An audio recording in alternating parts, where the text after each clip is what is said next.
Hey folks, this is Jim McQuaid with YourLifeRealtor.com. Today we're doing our June housing market update for the Central Florida area.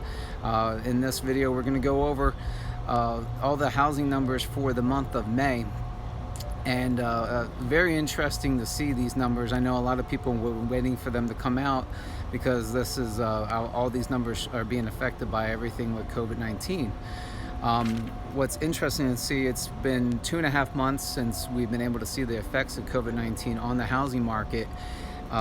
Some very telling numbers right off the bat. So first off, the overall median price for homes, and this is all of Central Florida. It's no specific zip code. It's not Orlando. It's not Kissimmee. It's all Central Florida.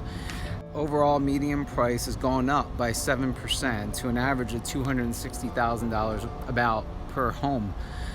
Which is really shocking. A lot of my investors and a lot of my clients have been waiting to see if housing prices were to drop or dramatically decrease. So far they haven't. And it's only been about 2.5 months to really see the effects of COVID-19 on the housing market, but so far prices have steadily increased. Some areas have seen small dips, but some of them were seeing small dips before Corona or COVID even had its effects on the market. So, but right now it's not affecting price. The price is actually staying fast and even going up.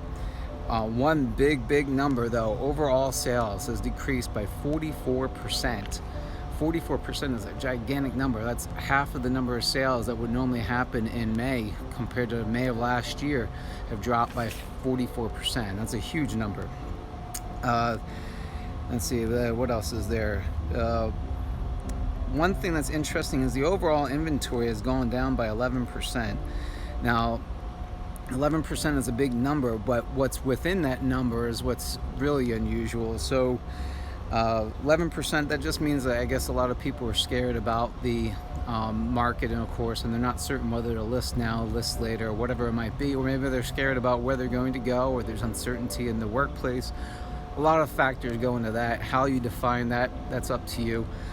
But what's very interesting is inventory for each of the different types of homes are different drastically. Like single family homes, the amount of inventory has gone down. It's down by 18%.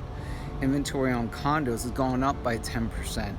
And then inventory on townhomes and villas have gone up by 35%. Now, I would have to assume that eventually these numbers, the extra inventory, are going to result in changes in pricing and things like that, of course.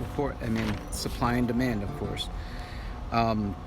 Then new listings have gone down by 17%. I mean, very much the same sort of thing as the overall inventory. The number of listings have gone down, and the number of sales have gone down by 13%. Now, this is month of May, and this is compared to the previous month of May. And again, all of this information will be available.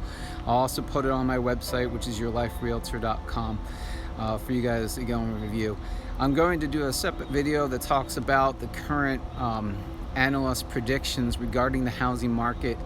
And a lot of everyone is comparing it to 2008, 2009, and we'll talk about that in that video, how it relates and how 2008, 2009 potentially are going to make it so that we come out of this a little bit better. But again, there's a lot of unforeseeables in this. I mean, there's a lot going on.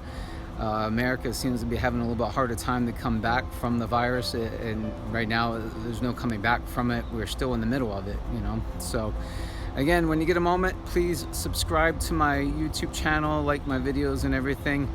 We're going to be doing a contest probably in the next few days for month of June and July to see how many subscriptions I can get. Be nice. My channel is in its baby phase, so just please be nice and give me some likes, give me some subscribes, please. Thank you so much and have a fantastic day. Stay safe.